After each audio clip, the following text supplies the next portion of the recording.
Hello guys, this is the part 3 of my Prisma 3D tutorial for beginners. So today we are going to be looking at materials.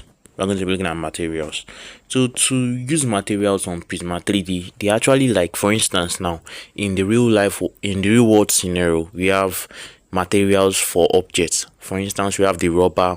You can see rubber chairs, you can see metal pots, you can see wooden materials, you can see metal materials reflect more light than plastic materials. So those are basically what material really means.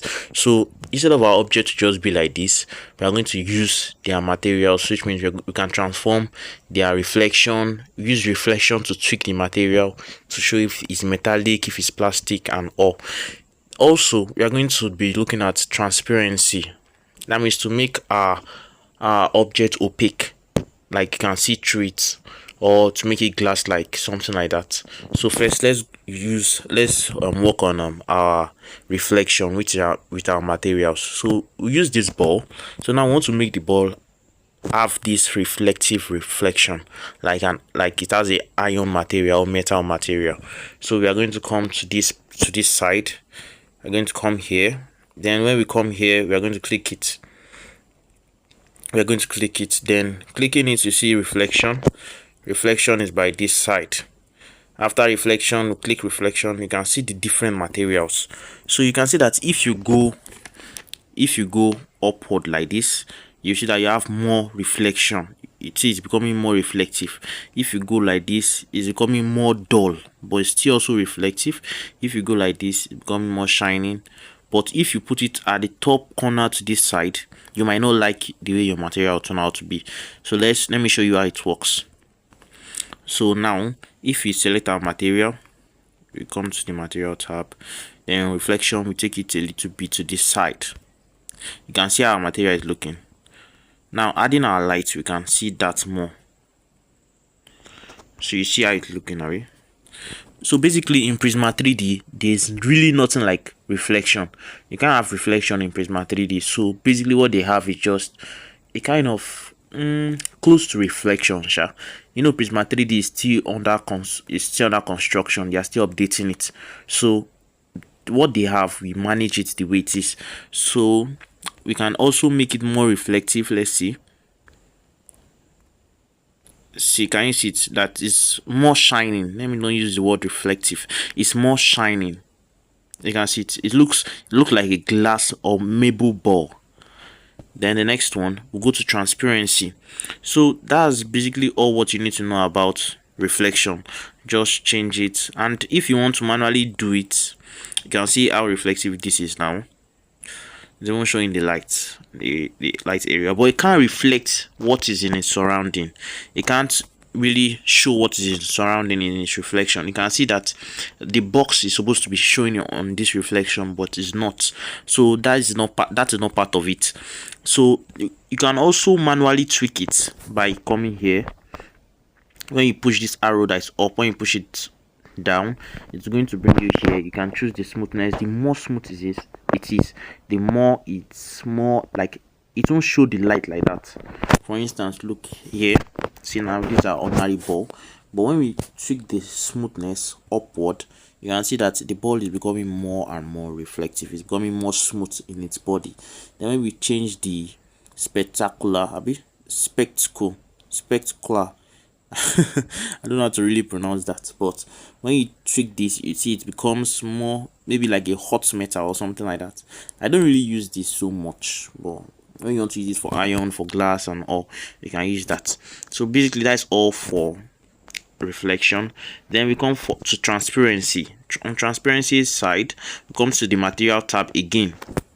Then you come to transparency and you reduce it. So basically, they just make it like 0.5. I'm sure you guys might be thinking I like 0.5, but at least that's an average point. 0.5. Can you see that we can see through it now? Not like the other time when we can't see anything through it. And then for the pyramid, we are going to use we are going to use, maybe let's just make it a little bit. The more you come up to this side, the less your object takes in light. Do you understand? You can see that, and the color will become faded, but the more you come to this side, the more it becomes shining and the color will still remain. So let's take this a little bit to this side. I don't like the color like that, so let me change this a little. Come here. Okay, I think it's okay like this. So that's really all for reflection and transparency. So next tutorial we'll start animating, and that is going to be okay. So now when we are done with this, don't forget to save your work. Always save your project on Prisma 3D because when you are creating, when we start working on big projects, sometimes Prisma 3D might just back out. So always save your work and save it with a name you can actually remember, so that everything has to be in order. You get, everything has to be in order, sorry. So now the next thing after creating this, remember I told you that we are going to be looking at rendering, reflection and transparency. We have looked at reflection, we have looked at reflection, we have looked at transparency. Now we are going to be looking at rendering. So for rendering, we are going to come to this part, just come and click these three places. Then when you come there, you are going to come to render.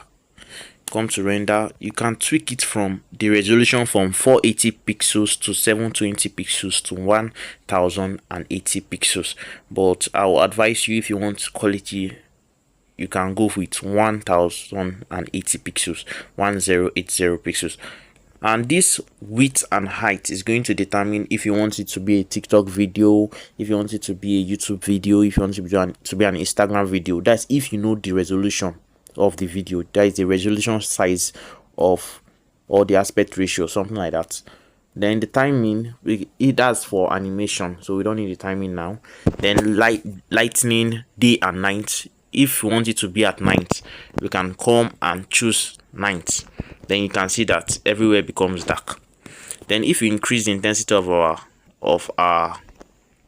light, you can see our objects more. So we leave it like this. So remember now that to render your animation or your image, you have to use your camera. Yes. So you jump in. Now when using your camera, when you jump in, we are going to change the background. Remember I told you in the last video you can change the background of the through the camera settings. We can change it to let's use something like green. No, let's use blue. Then tweak it up like blue sky and all. And let's increase this to this and like this. So you can render this like this, or we can, anyhow you want to do the rendering. Just make sure that your work comes out well.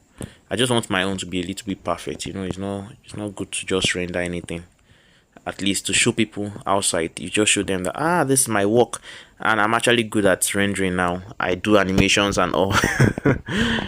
When you get the hang of using Prisma 3D, you can now move to larger software like Blender, Maya, and you actually find out that their interface is kind of similar. If you just understand the basic concept behind modeling, animation and all, you won't find it difficult to learn other softwares. Just get used to this one, because this is actually a portable software that you can carry around on your Android phone and just model around anywhere you go to. You can just sit down when you're bored and start to model. It's very nice. So after setting our background like this, we can notice that our ball has lost its reflection because it's night, and when it's night you don't really get too much reflection like that. So let's take it to this. I think it's too shining though, but let's leave it like that. So we come to the render.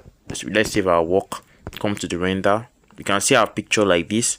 Then now we can change the resolutions to 1080 pixels. Then you click this, you come and click this icon here. Then when you click it, it's going to save, and it's going to show you where you want it to save in.